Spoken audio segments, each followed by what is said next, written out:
யாருக்கு மாலைகள் ஆவதென்று பூங்கொடிகள் பூக்கள் பூப்பதில்லை. யாருக்கு யார் சொந்தமாவதென்று தேவதைகள் வந்து சொல்வதில்லை. விதி என்ற காட்டிலே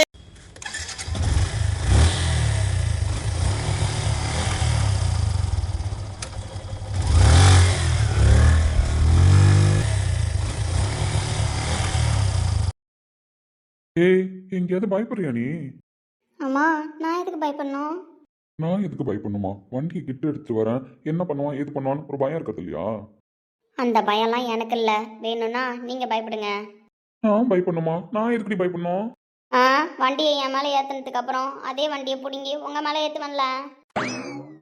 திமிரு தான் என்ன உனக்கு? திமிரா? எனக்கு திமிரா?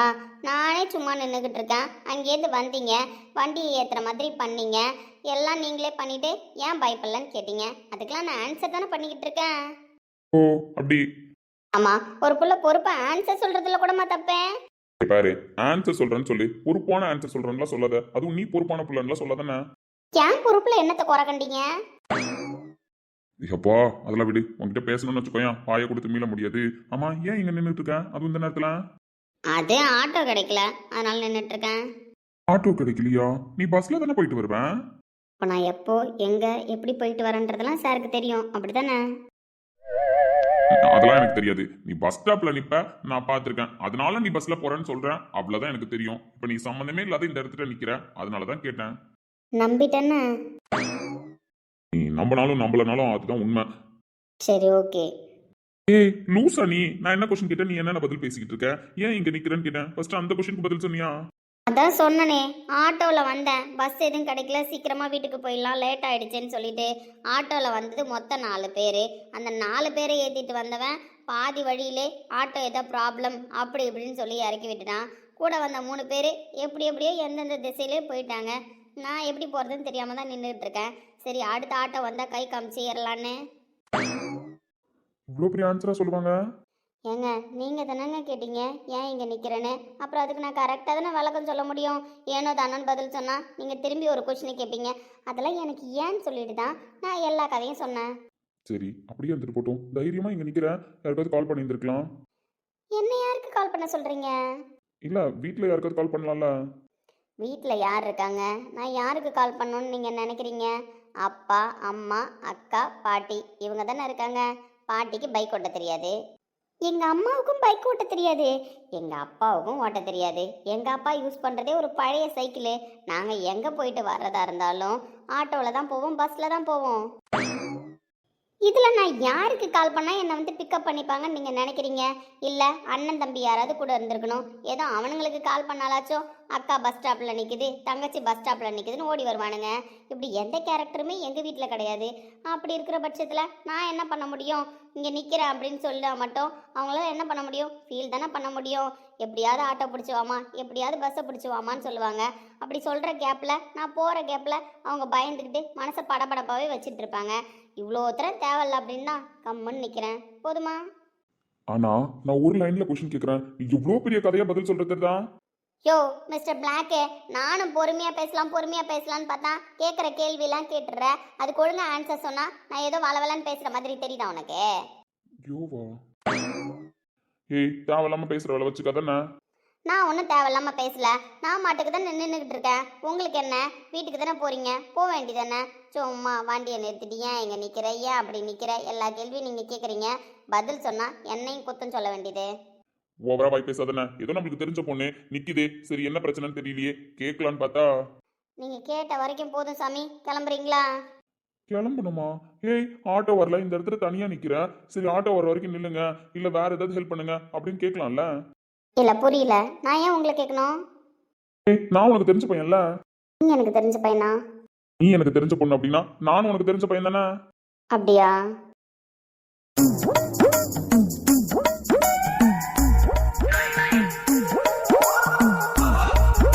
நீ இப்படியே இங்கே நில்லு, நான் கிளம்புறேன்னா.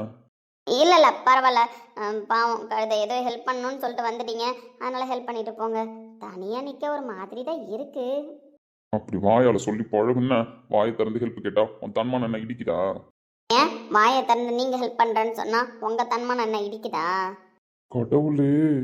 சரி, இப்போ எனக்கு எப்படி ஹெல்ப் பண்ண போறீங்க? அதான் ஆல்ரெடி சொன்னனே, ஆட்டோ வர்ற வரைக்கும் வெயிட் பண்ணுவேன். ஏன் அப்படி? என் ஃப்ரெண்டோட ஒய்ஃபோட தங்கச்சி. அதனால நாளைக்கு என் ஃப்ரெண்டு என்ன எதுவும் கேள்வி கேட்டக்கூடாதுல. ஏன்டா என் ஒய்ஃபோட தங்கச்சி பஸ் ஸ்டாப்ல நிக்கும்பொழுது நீ பார்த்தும் பார்க்காம வந்த, அப்படி பார்த்தப்பவும் ஹெல்ப் பண்ணாம வந்த அப்படின்னு நாளைக்கு என் ஃப்ரெண்டு என்ன கேள்வி கேட்டக்கூடாதுன்றதுனால உனக்கு நான் ஹெல்ப் பண்ணிட்டு போலாம் அப்படின்னு நின்றுருக்கேன். அப்புறம் நான் ஏதோ உங்களுக்கு தெரிஞ்ச பொண்ணுன்னு சொன்னீங்க. என் ஃப்ரெண்டோட ஒய்ஃபோட தங்கச்சி என் ஃப்ரெண்டுக்கு சொந்தம். அதனால எனக்கு தெரிஞ்ச பொண்ணு. அந்த அடிப்படையில உதவி பண்ணலாம்னு நினைக்கிறேன். ஸோ இப்போ ஆட்டோ வர்ற வரைக்கும் வெயிட் பண்ணி என்னை ஆட்டோவில் ஏற்றி விட்டுட்டு நீங்கள் என் கூடவே நான் போகிற வீட்டுக்கு தான் வரீங்க, அப்படி தானே? ஆமா, பின்ன இன்னும் 2 நாள் அங்கதானே இருந்தாகணும். உங்க அப்பா மந்து சொக்கதான் பதிலே சொல்ல மாட்டாரு. மரியாதைன்னு. நீ வேற, நானும் வந்ததுல இருந்து பாக்குறேன் 5 நாள் ஆயிடுச்சு. டிஷர்ட்னு போட்டாலும் மஞ்சள் டிஷர்ட் தான் போடுறாரு, சட்டன் போட்டாலும் மஞ்சள் சட்டை தான் போடுறாரு. எனக்கும் தெரியல வேட்டி ஏதாவது மஞ்சள் கடல் கிடைக்கலையான்னு. போறப்ப கிஃப்டா 4 மஞ்சள் கலர் வேட்டி வாங்கி கொடுத்துட்டு போலான்னு இருக்கேன். ஏன்னா மேட்ச் அண்ட் மேட்சா போட்டு பாருல, வேட்டி மட்டும் என் வெள்ளை கலர்ல கட்டிக்கிட்டு. இதெல்லாம் உங்களுக்கே ஓவரா தெரியலையா? அப்பா மஞ்சள் சொக்காவுக்கு ஓவரா தெரியல. அப்படி இருக்கும்போது எங்களுக்கும் ஓவரெல்லாம் தெரியாது. கொஞ்சம் நவுறியா? எதுக்கு? கால் வலிக்குது, இப்படியே பைக்கை பிடிச்சிட்டு நிக்க சொல்றியா? அப்படி ஓரமா நிறுத்திட்டு உட்காரலான்னு. மிஸ்டர் பிளாக், சொல்லுங்க. இப்போ என்ன பண்ண போறீங்க? வண்டியை நிறுத்திட்டு வண்டியில் உட்கார போறீங்க. ஆமா, ஆட்டோ வர வரைக்கும் வெயிட் பண்ணணும்ல. அதுக்குன்னு வண்டி எப்படியோ பிடிச்சிட்டு நிக்க முடியும். அதனால தான். திரும்பவும் கேட்குறேன், என்ன ஆட்டோ ஏற்றி விட்டுட்டு நான் போகிற அதே வீட்டுக்கு தானே நீங்கள் வரீங்க? அதான் சொன்னனே, ஆட்டோ ஏற்றி விட்டுட்டு அப்படியே ஆட்டோ பின்னாடி வர வேண்டியதான். நானும் அந்த வீட்டுக்கு தானே வரணும். அதான் சொன்னேன் ஏற்கனவே. உங்க அப்பா மஞ்சள் சொக்கா தான் பதில் சொல்ல மாட்டாரு. அதனால இன்னும் 2 நாள் அதே வீட்டுக்கு தான் வந்தாகணும். யோ, நான் சொல்கிறது உனக்கு புரியுதான்னு கேட்டேன். நான் சொல்றது உனக்கு புரியுதா? நவரு. பைத்தியம். காது கேட்கல? நவரு என்ன?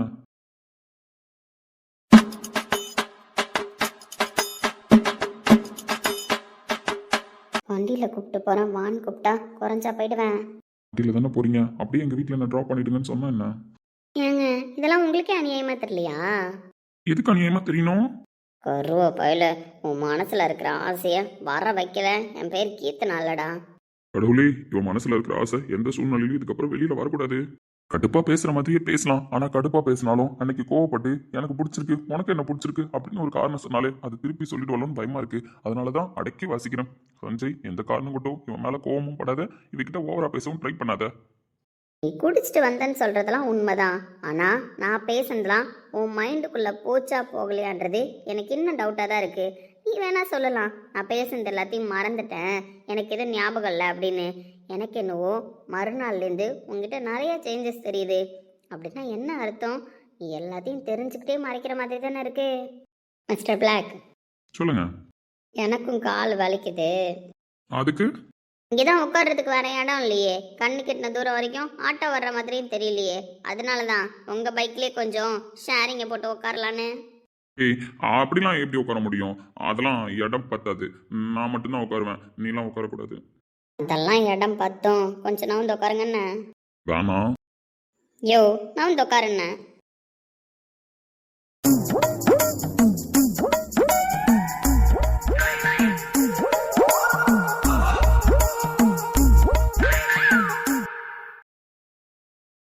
ஏய், திமிர் தானே உனக்கு?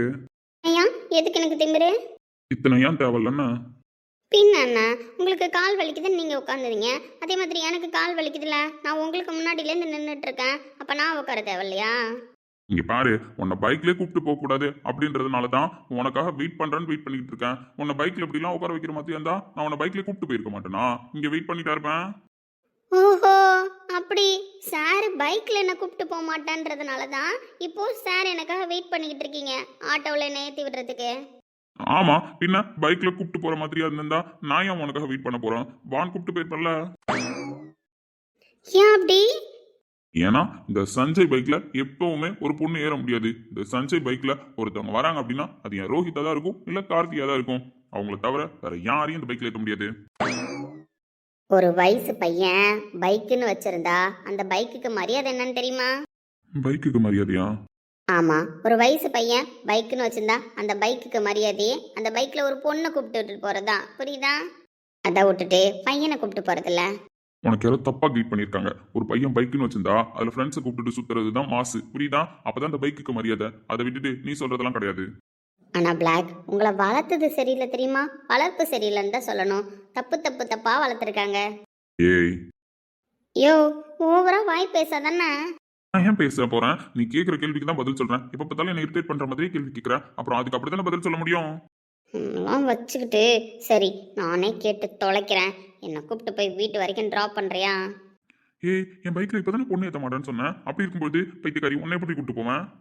இதோ இப்போ எப்படி உட்காந்துருக்கணும் அதே மாதிரி தான் உட்காந்துருப்பேன். நீ அப்படி தான் கூப்பிட்டு போகணும். அப்படியே திரும்பி உட்காந்து ஓட்டுங்க, போயிடலாம்.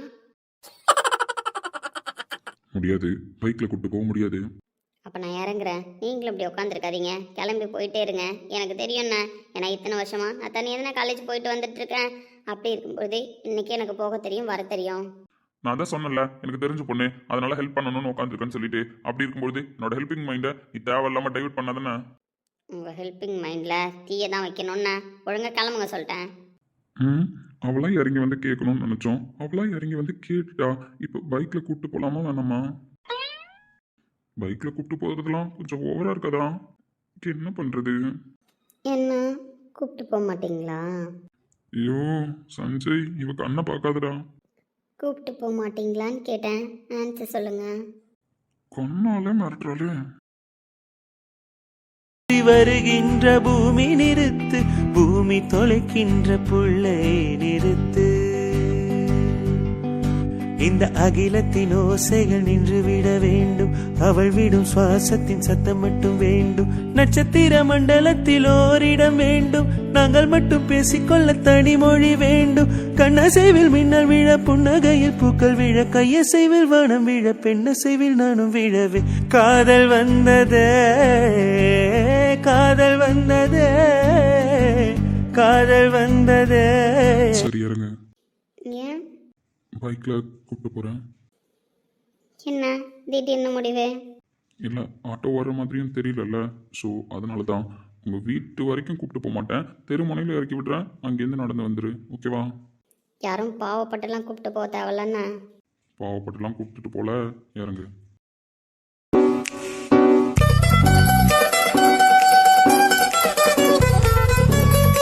போலாமா? ம், போகலாம். சிவப்பான ஆண்கள் இங்கே சில கோடி உண்டு, கருப்பான எண்ணெய் கண்டு கண் வைத்ததென்ன? கடல் வண்ணம் வானின் வண்ணம் கருவண்ணம் தானே. கடல் வானம் காணும் போது உனை கண்டேன் நானே, மண்ணோடு சேராமல். ஏங்க என்ன பார்க்குறீங்க? இவ்வளோ நேரம் கரெக்டாக தானே உட்காந்துட்டு வந்தேன். இந்த இடத்துல கொஞ்சம் ரோடு சரியில்லை, அதுக்கு என்ன பண்ண முடியும்? பேலன்ஸ் பண்ணணும்ல. விழுந்துடக்கூடாதுன்னு ஒரு சேஃப்டிக்காக தான் பிடிச்சேன், மற்றபடிலாம் எதுவும் இல்லை.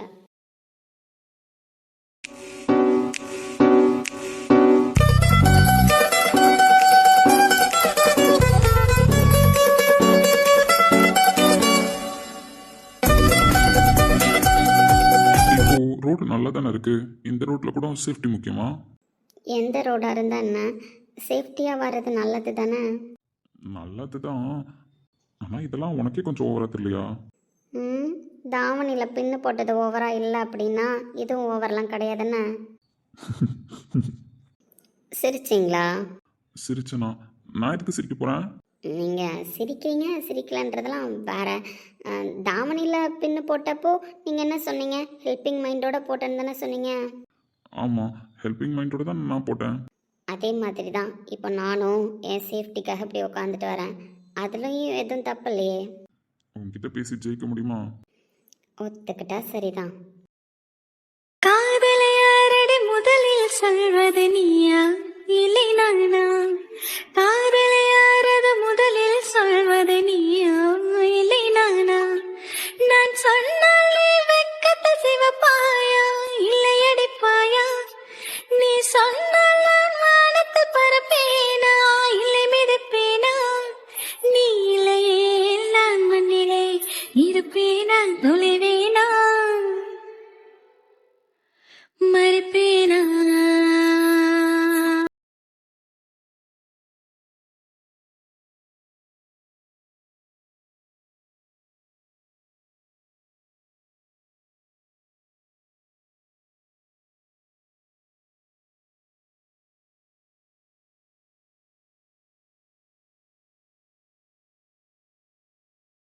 சிலுக்கு எங்கே போகிறேன் தெரியுமா? அதைத்தான் ரொம்ப நேரமா கேட்டுக்கிட்டு இருக்கேன். ஆனா நீ தான் பதில் சொல்லலையே. ஆனா நீ வெளியில கூப்பிட்டு வந்திருக்கிறது எனக்கு ஜாலியா இருக்கு தெரியுமா? அது இந்த கோடையில உட்காந்து ஏத்தி பாக்குறதே. சிலுக்கு உனக்கு எங்கள் ஊர்லாம் பிடிச்சிருக்கா? பிடிச்சிருக்கா? சரி சரி. ஆனால் நம்ம இப்போ எங்கே தெரியுமா போகிறோம்? யாழை பார்க்க போகிறோம். ஐயோ, ஆளை பார்க்க போறோமா? இலக்கியா உன்னை பார்க்கணும்னு சொன்னா, உன்னை பார்க்கணும் போல இருக்கான் அவளுக்கு. அதனால தான் உன்னை தூக்கிட்டு வந்து காட்ட சொன்னா. அதான் உன்னை அப்படியே கூப்பிட்டுட்டு ஒரு ரைட் கிளம்பி வந்துட்டேன். அடே அடே வேணாம்டா. நீ நல்லா தான்டா இருக்க. அந்த பிள்ளைகிட்ட பேசினதுக்கு அப்புறம் பைத்தியக்காரனா மாறிடுடா. உன் புலம்பலலாம் என்னால கேட்க முடியலடா. சைக்கிளை திருப்படா, வீட்டுக்கு போவோம். என் ஆளை பார்க்க போறேன், பார்த்து செய்தி பேச போறேன். அவ கண்ணுக்குள்ள என்ன வைக்க போறேன், அவ நெஞ்சுக்குள்ள என்ன தைக்க போறேன். நானே என்ன தர போறேன். நீ தரதெல்லாம் கரெக்ட் தான்டா. ஆனா அவ வாங்கிக்கிறதுக்கு ரெடியா இருக்கணுமே. வீட்டை விட்டு வந்துட்டேன்னு சொல்ல போறேன், கூட்டிக்கிட்டு போயிடுன்னு சொல்ல போறேன். இதத்தான் எதிர்பார்த்து நான் கிடந்தேன் உயிர் வேர்த்து. பாவி பயல, வீட்டை விட்டு ஓடியாட வந்துட்டான். ஐயோ, டாடி ரொம்ப நல்லவரே. அவர் என்னையும் நல்லா பாத்துக்கிட்டாரு, உன்னையும் நல்லா பாத்துக்கிட்டாரு. இப்படி டாடிக்கு துரோகம் பண்ண போறியே, இதெல்லாம் தப்புடா. ஏதோ செய்கிறாய் என்னை ஏதோ செய்கிறாய், என்னை எனக்கே நீ அறிமுகம் செய்கிறாய். பைத்தியக்காரன் முத்திடுச்சே. இப்பவே புலம்ப ஆரம்பிச்சுட்டான். இன்னும் அவளை பார்த்துட்டுலாம் வந்தா என்ன புலம்புவான்னு தெரியலையே. நம்ம போறப்பவே தூங்குற மாதிரி ஆக்டிங்க போட்டணும். இல்லன்னு வச்சுக்கோங்க, வீட்டுக்கு போய் நம்ம கிட்ட புலம்பியே சாவடிச்சிருவான். எப்போ வரேன்னு சொன்னா இன்னும் ஆளை காணோம். இப்படி என்னதான் பண்றான்னு தெரியலையே. எப்பவுமே நம்மளுக்கு முன்னாடி வந்து வெயிட் பண்ணுவான். ஆனா இன்னைக்கு நம்ம வந்து ரொம்ப நேரம் ஆச்சு, ஆளை காணமே. அப்பா, ஒரே வழியா அங்க வரான். அடப்பாவி, சைக்கிள்லயா கூப்பிட்டு வரான். ஆனா 2 பேரும் வர்றத பாரு, கியூட்டா இருக்கு.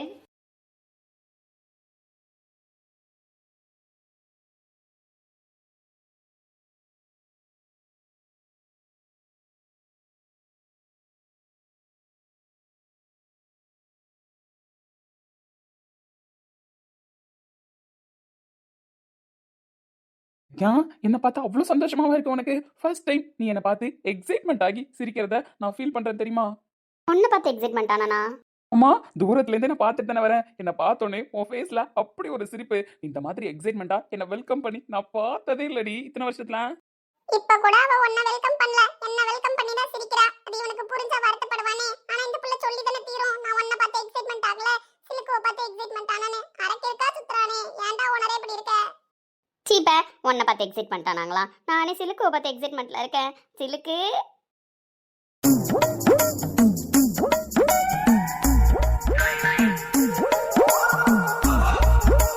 சிலுக்கு, என்கிட்ட வா வா வா.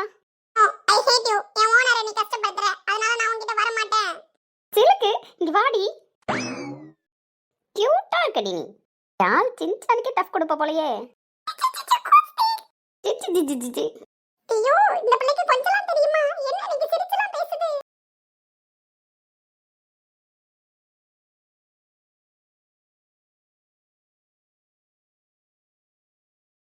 எப்படிடா சிலுக்கு ஃப்ராக்லாம் கண்டுபிடிச்ச? சூப்பரா இருக்குல்ல? வீட்டுக்கு தூக்கிட்டு போனோடனே இவளுக்கு அளவு எடுத்து டெய்லர் கடையில் கொடுத்து ட்ரெஸ் தைச்சிருக்கேன் பாத்துக்கோ. ரொம்ப கியூட்டா இருக்கா பாக்குறதுக்கு. அவ கியூட்டா இருக்காளோ இல்லையோ, அவளை கொஞ்சம் போது நீ கியூட்டா இருக்க. போடா போடா, விட்டா போடானே. கொஞ்சம் வாயை மூடிக்கிட்டு இருந்தா கரெக்டா இருக்கும். என்ன? யூ ஆர் மை ஒய்ஃப் என்ன அப்படிதான் பேசுவேன். இங்க பாரு, நானே சிலுக்குவை பார்க்கணும், சிலுக்குவை கொஞ்சணும் அப்படின்னு ஒரு முடிவோட வந்திருக்கேன். நீ தேவையில்லாம பேசின அப்படின்னா வாயை உடச்சு விட்டு போயிடுவேன் இன்னைக்கு. தேவையில்ல நீ சிலுக்குவே கொஞ்சம் நான் கம்மனே இருக்கேன். அப்படி அமைதியா இருந்தா நல்லது. அப்படி போய் உட்காரலாமா? இப்போ பாவம், பிள்ளை மூஞ்சி வாட்டமாயிடுச்சே. இந்த பிள்ளை என்ன சிரிச்ச மணிக்கே மிரட்டுது. பார்த்தா மிரட்டுற மாதிரியும் தெரியல, சாதாரணமா பேசுற மாதிரியும் தெரியல. இதெல்லாம் எப்படிதான் இந்த பொம்பளை பிள்ளைங்க கத்து வச்சிருக்கோ தெரியலையே. ஏய், இப்ப எதுக்கு கீழே உட்காந்துருக்க? பரவாயில்ல, கீழே உட்காடுறேன். எதுக்கு தேவையில்லாத வேலை பக்கத்தில் உட்காந்துக்கிட்டு அப்புறம் மொக்க போடுவேன். அதெல்லாம் நீ கேட்கறதுக்கு தயாராக இருப்ப. நீ இந்த சிலுக்குவை பார்க்க வந்தேன்னு சொன்னியே, அதனால சிலுக்குக்கிட்டே பேசு. நான் சும்மா தானே இருக்கேன், அப்படியே வேடிக்கை பார்த்துட்டு இருக்கேன். ஓவரா பண்ணுவேன். பரவாயில்ல. சரியான லூசு. பாரு, திரும்பி உட்காந்துருக்கு. நான் உன்கிட்ட பேச மாட்டேன். என்ன விடு விடு. என் ஓனரை நீ திட்டுற, கஷ்டப்படுத்துற. பாவம், அவன் மூஞ்சே வாடி போச்சு. ஏய், இங்க பாரு, சிலுக்கு உன்னை திரும்ப சொல்றா. சிலுக்கு, ஒழுங்கா நீ அவகிட்ட பேசு, அவகிட்ட டைம் ஸ்பெண்ட் பண்ணு. நீங்கள் 2 பேரும் பேசி முடிச்சுட்டு சொல்லுங்க, நான் உன்னை கூப்பிட்டு போகிறேன். ஏய், அவ உன்னை தானே கூப்பிடுறா, திரும்பி பாரு. நான் சொல்கிறேன்ல, வேணாம் போ. கௌதம், நான் திரும்பி பார்க்க மாட்டேன்னு சொல்லிட்டேன். ஓனர் கோவமா இருக்காரு, அதனால உன்னை திரும்பி பார்க்க மாட்டாராம்மா. நம்ம 2 பேரும் பேசிட்டு இருக்கலான்னு. சிலுக்கு என் கூட வந்துடுறியா? நான் உன்னை பத்திரமா பார்த்துக்கிறேன். அச்சோ, வரமாட்டியா? உன்னை அந்த அளவுக்கு பத்திரமா அவன் பார்த்துக்கிறானா? பதிலாம் சொல்றா. அந்த அளவுக்கு உன்னை ட்ரெயின் பண்ணி வச்சிருக்கானா? கியூட்டா இருக்கா. ஹே கௌதம், கண்ணாடி நிலவாய் கண் கூசினாய், வெண்வண்ண நிழலை மண் வீசினாய், புல்லில் பூத்த பனினி ஒரு கள்ளம் இல்லை. நான் சும்மா கலாய்க்கிறதுக்காக தான் பேசினேன். நீ எதுவும் ஒரு மாதிரி ஆகாத. பரவாயில்ல, பழகிடுச்சு. புரியல. இல்லை, எப்போவுமே எடுத்தறிஞ்சு பேசுவேன். உன்னை பார்க்க வந்தாலே திட்டுவேன். அப்படி மட்டும்தான் உன்னை பார்த்துருக்கேன். பட் இன்னைக்கு ஃபஸ்ட் டைமாக நீ ஒரு மாதிரி ஸ்மைல் பண்ணிட்டே நின்னியா, அதான் பார்த்தோன்னே ஏமாந்துட்டேன். பட் கேட்டதுக்கப்புறம் தானே தெரிஞ்சிச்சு நீ சில்க்குக்காக எக்ஸைட்மெண்ட் ஆனான்னு. கரெக்டு தான், நான் தான் தப்பாக புரிஞ்சுட்டு உன்ட்ட கொஷின் கேட்டுட்டேன். அதுக்கு நீ என்ன பண்ணுவ சொல்லு? இல்லை, அது வந்து இல்லை இலக்கியா, சீரியஸாகவே எனக்கு ஹாப்பி தான். எப்போவுமே என்னை பார்த்தா வெறுப்பாகவே பேசுவியா, வெறுப்பாகவே நடந்துக்குவியா. பட் இன்றைக்கி எதுவும் இல்லைல்ல, சில்க்குக்காக வச்சும் இல்லை ஏதோ ஒரு ரீசனுக்காகவாவது என்னை பார்த்து நல்லா பேசினல, அதுவே எனக்கு ஒரு மாதிரி சாட்டிஸ்ஃபேக்ஷனாக தான் இருக்குது. இத்தனை வருஷம் உன் பின்னாடி சுத்தனதில் இன்றைக்கி நீ பண்ண ஆக்டிவிட்டீஸ் அது யாருக்காக பண்ணலாம் எனக்கு தெரியாது. பட் என்னை பார்த்தோன்னே ஒரு ஸ்மைல் இருந்துச்சுல, அது எனக்கு திருப்தியாக தான் இருக்குது. ஸோ நீ எதுவும் ஃபீல் பண்ணாத, நான் ஹாப்பி தான். நீ சொல்கிறது கரெக்டு தான். எல்லா டைமுமே உன்னை பார்த்து எரிஞ்சு தான் விழுந்திருக்கேன். உன்னை பார்த்தா டென்ஷன் தான் ஆகியிருக்கேன், திட்ட தான் செஞ்சுருக்கேன். அப்படி இருக்கும்போதும் திரும்ப திரும்ப ஏன் வர? ஏன்னா நான் உன்னை லவ் பண்ணுறேன்.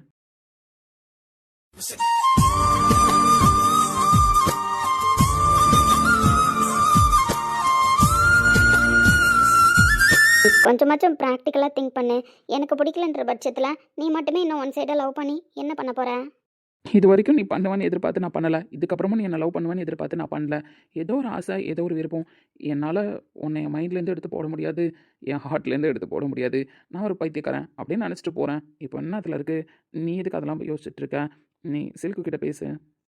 ஐயோ, என்ன டாபிக் ஒரே சேடா போகுது. ஏய் என்ன? ஒன்றும் இல்லை. ஏய் சில்கு, என்ன ஜாலியாக இருக்கியா? வெளியில் கூப்பிட்டு வந்தோடனே ரொம்ப ஜாலியாக இருந்தா தெரியுமா? சைக்கிளில் வரும்போதெல்லாம். ஏன்னா இங்கே கூப்பிட்டு வந்ததுலேருந்து அவளை நான் வெளியிலே கூப்பிட்டு போகல. அங்கே வயல், பாட்டி வீடு அப்படின்னு சுற்றிட்டு இருந்தா. இங்கே வந்து வீட்டுக்குள்ளே இருக்கிறது வேற அவளுக்கு போர் அடிக்குதான்னு தெரியல. இனிமேல் டெய்லி அவளுக்காக டைம் ஸ்பெண்ட் பண்ணி வாக்கிங் கூப்பிட்டு போகணும். சில்கு பேசுடி. க்யூட்டாக பேசுவா. எனக்கு என்ன பேசுறது, எப்படி உங்ககிட்ட பேசுறதுன்னு சீரியஸாக தெரியல. எப்போவுமே நீ சொல்கிற மாதிரி உன்னை பார்த்தோன்னே எனக்கு ஒரு கோவம் வரும்தான். ஆனால் இப்போல்லாம் அந்த கோவம் வரமாட்டுது. நான் சில்குவை பார்க்கணுன்னு கூப்பிட்டதை தாண்டி உன்னை பார்க்கணுன்னு எனக்கு தோணுச்சு. இன்றைக்கி ஆஃபீஸில் உன்னை பார்த்தேன், ஆனால் ப்ராப்ளம் அப்படி இப்படின்னு இருந்ததில்ல, உங்ககிட்ட பேசவே இல்லை. இப்போல்லாம் உங்ககிட்ட பேசணும், உன்னை பார்க்கணும் அப்படின்னு எனக்கு தோணுது. ஆனால் என்னால் வேறு எதையுமே அக்செப்ட் பண்ணிக்க முடியாது. அது ஏன்னு எனக்கும் புரியல. ஏய் என்ன? ம் ஒன்றும் இல்லை. இல்லை ஏதோ திங்க் பண்ணிட்டு இருக்கிற மாதிரி இருக்கு. ஏதாவது ப்ராப்ளமா? ப்ராப்ளம்லாம் எதுவும் இல்லை. ஏய் என்ன சாஃப்டாக பேசுகிற? எனக்கே ஒரு மாதிரி வித்தியாசமாக தான் தெரியுற. ரூடாகவே பேசுவேன், கத்திட்டே இருப்ப, நார்மலாக பேசுறது கூட ஒழுங்காக வராது. அப்படி இருக்கும்போது என்ன ஒரு மாதிரியாக பேசுகிற? இது வரைக்கும் நீ யார், என்ன, எங்கேருந்து வர, யார் உன்னோட அப்பா அம்மா, இது எதையுமே நான் உங்ககிட்ட கேட்டது கிடையாது. ஏன்னா உன்னை பற்றி தெரிஞ்சுக்கணும்னு நான் யோசிச்சதும் கிடையாது. என்னை பொறுத்த அளவுக்கு என் பின்னாடி ரொம்ப வருஷமாக ஒரு பையன் சுற்றி வரான். அவன் பேர் கௌதம். அவன் கார்த்தி மாமாவோட ஃப்ரெண்டு, அவ்வளோதான். சரி, இப்போ எதுக்கு இதெல்லாம் சொல்கிற? என்னை பற்றி நீ தெரிஞ்சுக்கணுமா? நான் ஏன் தெரிஞ்சுக்கணும்? தானே சொன்னேன் உன்னை பற்றி எனக்கு எதுவும் தெரியாதுன்னு சொல்லிட்டு. அப்படி இருக்கும்பொழுது என்னை பற்றி தெரிஞ்சுக்கணும்னு ஆசைப்பட்றியான்னு கேட்டேன்.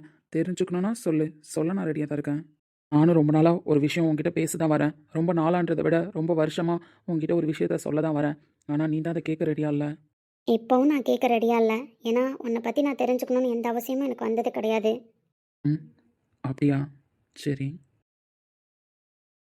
தாய் தந்தை இருந்தும் என் தனிமையில் தவிக்கிறேன், சொந்தமாய் நீ வா பிழைக்கிறேன். ஆனால் இலக்கியா, சொல்லு.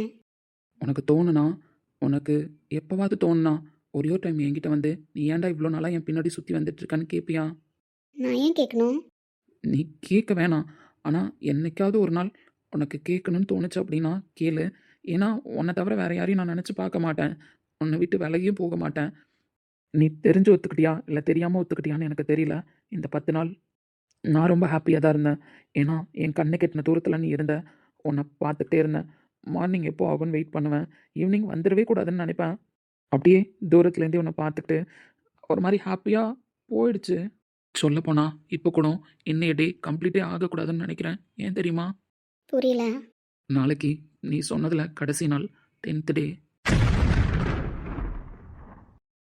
நாளைக்கு ஒரே ஒரு நாள் தான் இருக்குது.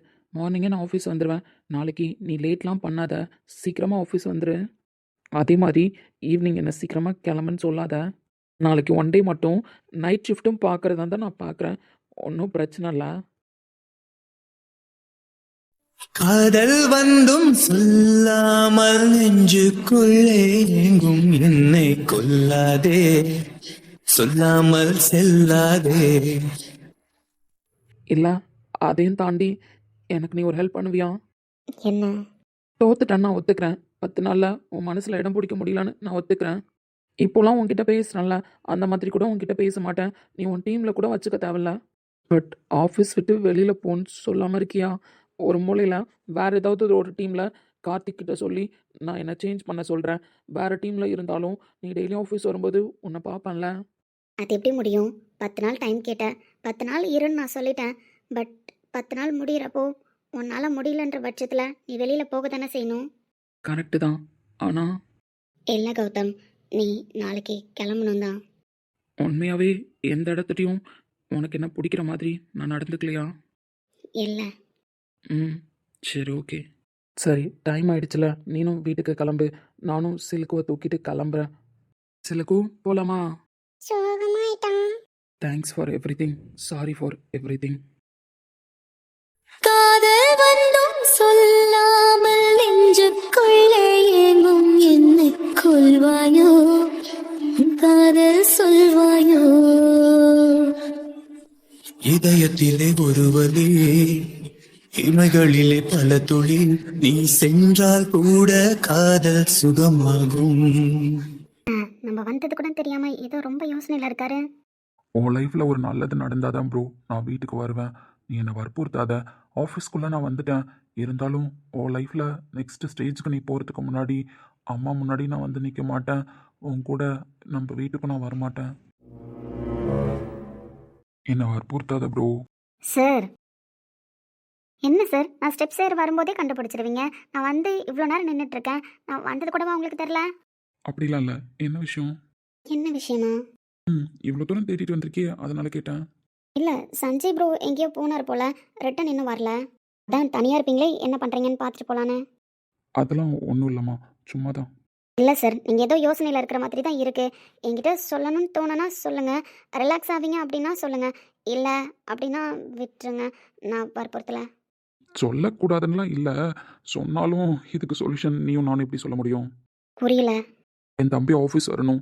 என் முன்னாடி அவன் எம்டி சீட்டில் உட்காரணும். ஸோ எல்லா பொறுப்பையும் அவன் எடுத்துக்கணும். அவனுக்கு எல்லாத்தையும் நான் பார்த்து பார்த்து செய்யணும்னு ரொம்ப ஆசைப்பட்டேன். ரொம்ப நாளாவே. சொல்லப்போனால் எனக்கு என் தம்பி தான் எல்லாமே.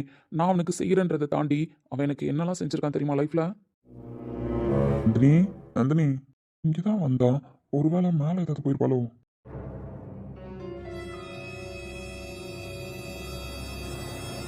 தம்பி மேலே நீங்கள் இவ்வளோ பாசம் வச்சுருக்கீங்கன்னு எனக்கு புரியுது. ஆனால் இப்போ அவர் தான் வெளியில் வந்துட்டார்ல. நீங்கள் ஆசைப்பட்டதெல்லாம் இப்போ செஞ்சு பார்க்க தானே போகிறீங்க. செஞ்சு தான் பார்க்க போகிறேன். ஆஃபீஸில் மட்டும் அவனை உட்கார வச்சு அழகு பார்க்கணுன்றது என்னோட ஆசை கிடையாது. அதையும் தாண்டி வீட்டுக்கு கூப்பிட்டு போகணும். அவன் வீட்டுக்கு வந்து எவ்வளோ வருஷம் ஆகுது தெரியுமா? எவ்வளோ வருஷமா? இப்போ தானே கொஞ்ச நாளாக உங்களுக்காக அவர் பேக்கப்பில் இருக்காருன்னு சொன்னீங்க. இல்லை நந்தினி, ஸ்டார்டிங்லேருந்தே நான் படிக்க ஸ்டார்ட் பண்ணல. அப்போலேருந்தே அவன் என் பேக்கப்பில் தான் இருக்கான். புரியல. படிக்க ஸ்டார்ட் பண்ணதுலேருந்தா? யார்கிட்டையும் இது வரைக்கும் ஷேர் பண்ணதில்லை. சஞ்சய் கிட்ட கூட ஷேர் பண்ணது கிடையாது. நான் படிக்க ஸ்டார்ட் பண்ணப்போ எங்கள் அப்பாவுக்கு ஹெவியாக பிஸ்னஸ் லாஸ். என்னை படிக்க வைக்கிறதுக்கோ ஃபீஸ் கட்டுறதுக்கோ எங்கள் அப்பாவால் முடியும். ஆனால் லேட்டாக தான் முடியும். அதுவும் பாதி ஃபீஸ் கட்ட முடியும், பாதி ஃபீஸ் கட்ட முடியாத நிலமை. அந்த அளவுக்கு தான் இருந்தோம். அப்போது என் தம்பியும் காலேஜ் ஜாயின் பண்ண வேண்டிய சூழ்நிலை. அப்பா இப்போதைக்கு ஒரு பிள்ளைக்கு ஃபீஸ் கட்டுறதே பெரிய பிரச்சனையாக இருக்குது. அப்படி இருக்கும்போது இன்னொரு பிள்ளையும் காலேஜில் சேர்க்கணும் அப்படின்னா நான் என்ன பண்ணுறதுன்னு தெரியலையே அப்படின்னு யோசிச்சுட்டு இருந்தார். இது எல்லாத்தையும் அவன் கேட்டிருக்கான். என்கிட்ட சொன்னான் என் படிப்பு டிஸ்டர்ப் ஆகும், ஸோ நான் நல்லா படிக்கணும் அப்படின்றது தான் அப்பாவோட எய்மாவும் இருந்துச்சு. அதனால பாதி கஷ்டம் எனக்கு அவனுக்கும் தெரியாமல் தான் வளர்த்தாரு. இருந்தாலும் அப்பா அம்மா பேசுகிறத அவன் கேட்டுட்டு அப்பா கிட்ட போய் அவன் ஒரு முடிவெடுத்து சொல்லியிருக்கான். அப்பா, நான் இப்போதைக்கு காலேஜ் படிக்கல, அண்ணன் படிக்கட்டும். அண்ணனுக்கு சப்போர்ட்டாக நீங்கள் இருக்கீங்க ஃபீஸ் கட்டுறதுக்கு. என்னால் முடிஞ்ச அளவுக்கு வேலையை நானும் செய்கிறேன் அப்படின்னு சொல்லிட்டு 12th ஸ்டாண்டர்ட் முடித்தோடனே ஒரு பையனுக்கு என்ன வேலை கிடச்சிருக்கும் சொல்லு? கடையில் வேலை, பேப்பர் போடுற வேலை, ஸோ மளிகை கடை, துணி கடை எல்லாத்துலேயும் எனக்காக வேலை பார்த்துருக்கான். பாதி நாள் பிளாட்ஃபார்மில் படுத்து தூங்கி பாதி நாள் நல்ல சாப்பாடு சாப்பிடாம தான் வளர்ந்தான். நான் படித்து முடிச்சதுக்கப்புறம் தான் உண்மையை கூட என்கிட்ட சொன்னாங்க. அதுக்கப்புறம் நான் கொஞ்சம் வேலைக்கு போக ஸ்டார்ட் பண்ணி அவனை படிக்க அனுப்புனேன், அதுவும் ஃபாரின்க்கு. ஏன்னா அவன் எனக்கு கொடுத்த படிப்பு சாதாரணமான விஷயம் கிடையாது. என்னதான் நான் இந்த கண்ட்ரிலே படித்தாலும் என் தம்பியோட ரத்தத்துலையும் வேர்வையிலையும் தான் நான் படித்த ஆளாக இருக்கேன். எங்கள் அப்பா ஃபீஸ் கட்டினாரு, பட் அவன் கட்டின ஃபீஸுக்கு எதுவும் ஈடு இணையே கொடுக்க முடியாதுல்ல. எங்கள் அப்பா படிக்க வச்சிருந்தா கூட நான் இந்த அளவுக்கு ஆளாகி இருக்க மாட்டேன். எப்படி சார் இந்த வயசில் இவ்வளோ பெரிய ஆளானீங்கன்னு நீ கூட கேட்டிருப்ப. அதுக்கெலாம் காரணமே என் தம்பி தான். என் தம்பி என் பேக்கப்லேருந்து எனக்காக ஓடின ஓட்டம், எனக்காக உழைச்ச உழைப்பு, இது மட்டும்தான் என்னை முன்னோக்கி ஓட வச்சது, பிஸ்னஸில் ஜெயிக்க வச்சது. அவனுக்காக அப்போ ஓட ஆரம்பித்தேன். பிஸ்னஸில் ஜெயிக்கணும் ஜெயிக்கணும் ஜெயிக்கணும்னு சொல்லிட்டு பிஸ்னஸ் மைண்டில் மட்டும்தான் ஓட ஆரம்பித்தேன். என் தம்பியை வெளியில் அனுப்பினேன், படித்தான், ஆளானான். அப்போவும் அவன் எங்கள் கூட இல்லை, ஃபாரின் கண்ட்ரீஸில் படித்ததுனால எப்போவாவது ஒரு டைம் வருவான், அதோட சரி. எல்லாம் கம்ப்ளீட் பண்ணிட்டு பிஸ்னஸ் அங்கேயே லேர்ன் பண்ணான். ஸோ நம்மளோட பிரான்ச் அங்கே இருக்கு இல்லையா, இலக்கியா பார்த்துட்டு இருந்தால. இதுக்கு முன்னாடி அதை பிரகாஷ் தான் பார்த்துட்டு இருந்தான். போதுண்டா இந்தியாவுக்கு வா அப்படின்னு நான் கூப்பிட்டேன். ஆனால் அவன் இந்தியாவுக்கு வர்ற டைமில் தான் எனக்கு ஆக்சிடென்ட், அதுக்கப்புறம் என்னோட மேரேஜ். அதுக்கப்புறம் என்ன நடந்துச்சுன்னு தான் தெரியுமே. அவன் என் கண்ணு முன்னாடி வரக்கூட யோசிச்சுட்டு தான் இருந்தான். என் கண்ணு முன்னாடி வந்தாலும் என்னை பார்க்கவும் மாட்டான், என்கிட்ட பேசவும் மாட்டான். என்னதான் நம்ம ஆஃபீஸில் ஒர்க் பண்ணாலும் அவன் என்னை மீட் பண்ணி பேசினதே கிடையாது, பார்த்ததும் கிடையாது. எங்கே என்னை பார்த்தாலும் என்கிட்ட பேசினாலும் அவன் பாசம் வெளியே வந்துருமோன்னு சொல்லிட்டு நான் நிற்கிற இடத்துல அவன் நிற்க மாட்டான். இப்படிலாம் இருந்த தம்பி வெளியில் வந்துட்டான். சந்தோஷமாக தான் இருக்குது. என்னையும் தாண்டி எங்கள் அப்பா எங்கள் அம்மா எவ்வளோ நல்லா அவனை பிரிஞ்சிருக்காங்க, எவ்வளோ வருஷமாக பிரிஞ்சிருக்காங்க. என் ஒருத்தனுக்காக என் தம்பியை பிரிஞ்சு இத்தனை பேரும் கஷ்டப்பட்டுட்டு தான் இருக்காங்க. இது வரைக்கும் எந்த பாசமும் கிடைக்காம, எந்தையும் அனுபவிக்காம தனிமையிலே தான் இருக்கான். அப்படிப்பட்டவன் வெளியில வந்த உடனே அவன் கையை பிடிச்சி கூப்பிட்டு போய் வீட்டில் நிறுத்தணும்னு ஆசைப்பட்டேன். எங்க அம்மா நானும் அவனும் நடந்து வரதை பார்க்கணும்னு ஆசைப்படுறாங்க. நானும் அவனும் எங்க அம்மா கூட இருக்கணும்னு ஆசைப்படுறாங்க. ஆனா அந்த ஆசையெல்லாம் என்னால் இப்போ நிறைவேற்ற முடியாது போல. ஏன்? ஏன்னா இன்னைக்கு அவன் வெளியில வந்தோடனே நான் சொன்னேன், வாடா அம்மா கிட்ட போகணும், உன்னை கூப்பிட்டு போய் அவங்க முன்னாடி நிறுத்தணும்னு சொன்னேன். ஆனா அவன் ஒத்துக்க மாட்டேன்னு சொல்லிட்டான். நீங்கள் எப்போ அண்ணியை கூப்பிட்டு வீட்டுக்கு வரீங்களோ, ஸோ உங்கள் லைஃப் எப்போ நல்லா இருக்கோ அப்போ தான் ப்ரோ நான் வருவேன். அது வரைக்கும் என்ன டிஸ்டர்ப் பண்ணாதீங்க. என்னதான் நீங்களும் நானும் வீட்டுக்கு போனாலும் அம்மா உங்கள் லைஃப்பை நினச்சி ஃபீல் பண்ணுவாங்க. அதனால உங்கள் லைஃப் சரியாகட்டும் ப்ரோ, அதுக்கப்புறம் வீட்டுக்கு போகிறத பற்றி யோசிக்கலாம். இப்போதைக்கு நான் ஆஃபீஸ்க்கு வரேன், அந்த விஷயத்த அம்மா கிட்ட சொல்லாதீங்க அப்படின்னு சொல்லிட்டான். என்னால் இன்னும் யார் யார் எப்படி கஷ்டப்பட போகிறாங்கன்னு தெரியல. ஆனால் நான் செஞ்ச தப்பும் வேணும்னே நான் பண்ணல நந்தினி. ஒரு பெத்த அப்பாவா உங்கள் அப்பா யோசிக்கிற தாட் எல்லாமே கரெக்டு தான். அவர் முடிவு சொல்கிறதுக்கு ரெடியாக தான் இருக்காரு. ஆனால் அந்த முடிவு தெரிஞ்சதுக்கு அப்புறமும் எனக்காக எத்தனை பேர் பாதிக்கப்பட போகிறாங்க, எனக்காக எத்தனை பேர் அவங்க லைஃப்பை இழக்க போகிறாங்க அப்படின்றது தான் எனக்கு தெரியல. அதெல்லாம் நான் எப்படி சரி செய்ய போகிறோன்னு எனக்கு புரியல. உங்கள் அப்பா பாசிட்டிவாக சொல்ல போகிறாரா இல்லை நெகட்டிவாக சொல்ல போகிறாரான்ற ஐடியாவே எனக்கு இல்லை, பிளாங்காக தான் இருக்கேன். ஆனால் என் தம்பியோட முடிவு என் லைஃப் நல்லா இருக்கணும், நான் நல்லா இருக்கணுன்றது தான். இதில் நான் என்ன பதிலாக அவனுக்கு சொல்ல? எவ்வளோ பேசியும் என்னை வற்புறுத்தாதீங்கன்னு சொல்லிட்டு போயிட்டான். சார், எனக்கு நம்பிக்கை இருக்கு. அப்பா அப்படி எதுவும் சொல்ல மாட்டாங்கன்னு தான் நினைக்கிறேன். சொல்லுவாங்க சொல்ல மாட்டாங்கன்றதை தாண்டி இவ்வளோ நாள் நான் வெயிட் பண்ணிட்டேன் நந்தினி. ஆனால் என் தம்பி வெளியில் வந்ததுக்கப்புறம் என்னால் வெயிட் பண்ண முடியல. அவனை கூப்பிட்டு போய் எங்கள் அம்மா கிட்ட நிறுத்தணும்னு எனக்கு அவ்வளோ ஆசையாக இருக்குது. என் மனசு படபடப்பாகவே இருந்துகிட்ருக்கு. வேறு எதுலேயுமே என் திங்கிங் போகல. ராமாயணத்தில் மட்டும்தான் கேள்விப்பட்டிருப்பாங்க ராமலக்ஷ்மணன் சொல்லிட்டு. அப்போ கூட ராமர் வனவாசம் போனப்போ லக்ஷ்மணன் கூட போனார், அண்ணன் கையை பிடிச்சிக்கிட்டே தான் கடைசி வரைக்கும் இருந்தார். ஆனால் இந்த அண்ணனுக்காக தம்பி போன வனவாசத்தில் தம்பி மட்டும் தானே கஷ்டப்படுறான். அண்ணன் எந்த கஷ்டமும் படாமல் சொகுசா அப்பா அம்மாவோட பாசத்தோட அவங்க கூட தானே வாழ்ந்துட்டு இருக்கான். எனக்காக இந்த வனவாச வாழ்க்கையை என் தம்பி மட்டும் தானே அனுபவிச்சுட்டு இருக்கான். ஆஃபீஸ்லேருந்து வந்ததுலேருந்து இது மட்டும்தான் மைண்டில் ஓடிட்டுருக்கு நந்தினி. நான் என்ன பண்ண போகிறேன்? இன்னும் 2 டேஸில் என்ன உங்கள் அப்பா சொல்ல போகிறாரு? இதெல்லாம் எனக்கு ஒரு மாதிரியாகவே இருக்கு. சார், உங்களை ஒரு கொஷின் கேட்கலாமா? கேளு. இல்லை, இப்போது நீங்கள் இவ்வளோ சொல்கிறீங்க, எனக்கும் மனசு கஷ்டமாக தான் இருக்குது. பட் இதையும் தாண்டி நான் எங்கள் அப்பாவை பற்றி யோசிக்கிறேன் தான், என் ஃபேமிலியை பற்றி யோசிக்கிறேன் தான். எங்கள் அப்பா எப்படி முடிவு பண்ண போகிறாங்கன்னு எனக்கு தெரியல. ஆனால் என் மைண்ட்குள்ளே எங்கள் அப்பா பாசிட்டிவாக முடிவு எடுப்பாரோ அப்படின்னு ஒரு நம்பிக்கைலாம் இருக்குது. ஆனால் அதையும் மீறி எங்கள் அப்பா ஒரு வேளை நெகட்டிவாக முடிவு எடுத்துட்டா? சிம்பிள் நந்தினி, அதுக்கும் நான் ரெடியாக தான் இருக்கேன். ரெடியாக இருக்கீங்களா? உனக்கு தெரியாது நந்தினி, சஞ்சய்க்கு வேற ஒரு லைஃப் இருக்கு. அவனும் எனக்காக தான் அவனோட லைஃப்பை அழிச்சிட்டு வாழ்ந்துட்டு இருக்கான். பிரகாஷ்க்கும் வேற லைஃப் இருக்கு. இந்த அண்ணனுக்காக அவன் எல்லாத்தையும் இழந்துட்டு வாழ்ந்துட்டு இருக்கான். இவங்க எல்லாருக்கும் தடையா நான் மட்டும் தானே இருக்கேன். அதுக்காக நம்ம பிரான்ச் ஃபாரின்ல இருக்குல்ல, இது வரைக்கும் பிரகாஷும் இலக்கியாவும் தானே மாற்றி அந்த பிரான்ச்சை பார்த்துட்டு இருந்தாங்க. நான் இந்தியாவில் தானே இருந்தேன். இதுக்கப்புறம் இலக்கியாவுக்கும் லைஃப் இருக்கு, பிரகாஷ்க்கும் லைஃப் இருக்கு. ஸோ அவங்க 2 பேரும் இந்தியாவில் தான் இருக்கணும். சார், இல்லைம்மா, நான் இங்கே இருந்தால் இதுக்கப்புறம் செட் ஆகாதுல்ல. ஒரு வேளை உங்கள் அப்பா வேணான்னு சொன்னால் நான் அந்த முடிவு தான் எடுக்கணும். அதுக்கும் எல்லாமே ரெடி பண்ணி தான் வச்சுருக்கேன். இந்த விஷயம் சஞ்சய், பிரகாஷ், இலக்கியா யாருக்கும் தெரியாது. நான் இந்தியாவில் இருந்தால் அவங்களுக்கு மட்டும் ப்ராப்ளம் கிடையாது, அவங்க லைஃப் மட்டும் பாதிக்கப்படாது, உன்னோட லைஃப்பும் தான் பாதிக்கப்படும். புரியல.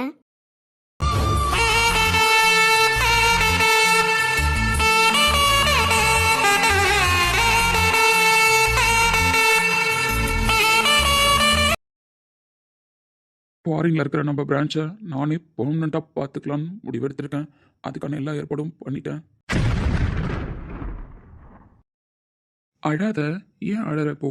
நீயும் நானும் சேர்ந்து வாழற வாழ்க்கையை வேணா யார் வேணாலும் பிரிக்கலாம். ஆனால் நீயும் நானும் இந்த 2 வருஷமா வாழ்ந்துட்டு இருந்த உணர்வுபூர்வமான வாழ்க்கையை யாராலும் பிரிக்க முடியாது. புரியுதா? இதுக்கப்புறம் நான் உன் கண்ணு முன்னாடி இருந்தாலோ நீ என் கண்ணு முன்னாடி இருந்தாலோ சரி வராதுல்ல. நம்ம ஆஃபீஸில் ஒர்க் பண்ணால் உனக்கும் growth இருக்குது. ஸோ உன்னோட ஃப்யூச்சரும் நல்லபடியாக இருக்கும். என்னால் முடிஞ்சது அப்படின்னா நான் தானே விலக நினைக்கணும். உன்னோட ஃப்யூச்சரையும் ஸ்பாயில் பண்ணக்கூடாது. நான் இல்லை ஆஃபீஸில் அப்படின்னா நீ ஜாப்க்கு போகிறதுல எந்த ப்ராப்ளமும் இருக்காதுல்ல. நீ ஜாப் கண்டினியூ பண்ண நந்தினி. நம்ம ஆஃபீஸில் இன்னும் பெரிய போஸ்டிங்க்கெலாம் நீ போகணும். உன்னோட டேலண்ட் வெளியில் வரணும். நான் நம்ம ஆஃபீஸில் இருந்தால் தானே உங்கள் அப்பா உன்னை ஜாபுக்கு அனுப்ப யோசிப்பார். ஸோ உன்னோட டேலண்டால் நீ ஒர்க் பண்ணுற. அதனால நீ ஒர்க் பண்ணுறதுல தப்பு இல்லைல்ல. எல்லாருக்கும் தடையாக இருக்கிறேன் நான் வெளியில் போகிறது தானே நல்லது. இப்போ கூட இந்த விஷயத்த நான் ஏன் உன்கிட்ட சொல்கிறேன் அப்படின்னா நீ தான் மைண்ட் அளவில் ப்ரிப்பேர் ஆகணும். நீங்கள் ப்ரிப்பேர் ஆயிட்டீங்களா? ப்ரிப்பேர் ஆகிட்டேன். எனக்காக இவ்வளோ நாள் அவன் பிரிஞ்சிருந்தான்ல ஃபேமிலியை. ஸோ இதுக்கப்புறம் அவனுக்காக நான் எல்லா பிரிவையும் ஏற்றுக்கிட்டு தானே நந்தினி ஆகணும். நம்ம 2 பேர் ஃபேமிலி நல்லா இருக்கணுன்றதுக்காக இந்த வழியை ஏற்றுக்கிறோம். அதில் எதுவும் தப்பு இல்லைல்ல. சஞ்சய் விளையாட்டாக தான் மதியம் கேட்டான். ஆனால் அந்த விஷயமும் என் மைண்ட்குள்ளே ஓடிக்கிட்டே தான் இருக்குது. நந்தினியோட அப்பா 5 days ஆச்சு. எந்த மாற்றமும் தெரியல. அவர் எதுவுமே பேசல. அப்படி இருக்கும்பொழுது அடுத்த 2 நாள்லையா பேசிட போகிறாரு, முடிவு சொல்லிட போகிறாரு அப்படின்னு அவன் கிண்டல் பண்ணுறதுக்காக பேசினான். ஆனால் அவன் கிண்டல் பண்ணுறதுக்காக பேசினாலும் அதுதானே நந்தினி உண்மை. அதுக்கப்புறம் தான் தெளிவாக இன்னும் நிறைய முடிவு எடுத்தேன். ப்ராசஸும் பண்ணேன். 7th day கம்ப்ளீட் ஆகும்பொழுது நான் இங்கே இருக்க மாட்டேன். சார், போல்டாக நந்தினி. எப்பவும் எல்லா விஷயத்துலையும் நான் சொன்ன இந்த விஷயத்த நீ வேறு யார்கிட்டையும் ஷேர் பண்ணக்கூடாது. உன் மைண்டை நீ ப்ரிப்பேர் பண்ணணுன்றதுனால தான் இப்போ கூட நான் சொன்னேன்.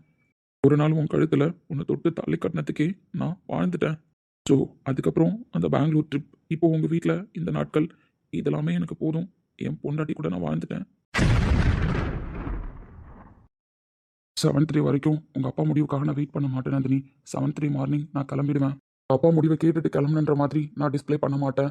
எனக்கு அர்ஜென்ட்டாக கிளைண்ட் மீட்டிங் இருக்குது. ஸோ நான் ஃபாரின் கிளம்பியே ஆகணும்னு சொல்லி தான் கிளம்ப போகிறேன். அப்போ என் ஃபேமிலியால் என்னை தடுக்க முடியாதுல்ல. ஸோ அங்கே போயிட்டு என்னோடய ஒர்க் இருக்குது அப்படின்னு சொல்லிட்டு தான் நான் இந்தியா வராமல் அவாய்ட் பண்ண போகிறேன். அப்போ தான் என் ஃபேமிலியில் இருக்கிறவங்களும் நான் அங்கே இருக்கிறதுக்கு ஒத்துப்பாங்க. நான் வந்துடுறேன். வந்ததுக்கப்புறம் திரும்ப போய் நந்தினி வீட்டில் பேசலாம், பார்த்துக்கலாம் அப்படின்ற ஆறுதலை தான் நான் உங்களுக்கு சொல்ல போகிறேன். பார்த்துக்கலாம் நந்தினி, நீயும் பார்த்து பத்திரமா இரு. இவ்வளோ நாள் நீ உங்கள் அப்பாவை கஷ்டப்படுத்தக்கூடாதுன்னு நினச்சல. இதுக்கப்புறமும் கஷ்டப்படுத்தாத. உங்கள் அப்பாவை பார்த்துக்கோ, அவரோட ஹெல்த்தை பார்த்துக்கோ, கீர்த்தனாவை பார்த்துக்கோ, பாட்டி அத்தை எல்லாரையும் பத்திரமா பார்த்துக்கோ. நீ தான் எல்லாரையும் பார்த்துக்கணும். நீயே உடஞ்சி போய் நின்னா அவங்க தாங்க மாட்டாங்க. இவ்வளோ நாள் என்னதான் நீ மனசுக்குள்ளே உடஞ்சி போயிருந்தாலும் உன் குடும்பத்துக்காக பிரிஸ்காக ஓடிட்டு தானே இருந்த. ஸோ அதே மாதிரியே நீ இருக்கணும்.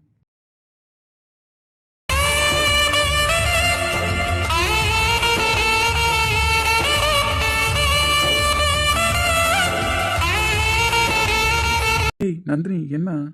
உங்களுக்கு எப்படி மன்னிப்பு கேட்டால் எனக்கு பிடிக்கும். அதான் மன்னிப்பு கேட்குறேன். உங்கள் லைஃப்பில் நான் வந்ததுக்கு, உங்களுக்கு மறக்க முடியாத நிறையா காயத்தை கொடுத்ததுக்கு என்ன மன்னிச்சிருங்க. நீங்கள் சொன்னாலும் சொல்லலனாலும் எனக்கு இப்போ இப்படி மன்னிப்பு கேட்க தான் பிடிச்சிருக்கு. மன்னிச்சிருங்க. ஏய் இங்கே பாரு, நான் எங்கே இருந்தாலும் உன் ஞாபகத்தை யாராலையும் அழிக்க முடியாது. அதே மாதிரி தான் நீ எங்கே இருந்தாலும் என் ஞாபகத்தை உங்ககிட்ட இருந்து யாரும் அழிக்க முடியாது. நமக்காக யாரும் கஷ்டப்பட வேணாம், ஓகேவா? நான் எடுத்த அந்த முடிவில் உனக்கு எதுவும் வருத்தம் இல்லைல்ல? அழாத. நீங்கள் அழாதீங்க. எனையறியாமல் மனம் பறித்தாய், உனை மறவேனடி. நிஜம் புரியாத நிலையடைந்தேன், எதுவரை சொல்லடி. காலந்தோறும் நெஞ்சில் வாழும் உந்தன் காதல் ஞாபகங்கள் தினம் தினம் கனவெல்லாம் நீதானே. விழியே உனக்கே உயிரானேன், நினைவெல்லாம் நீதானே.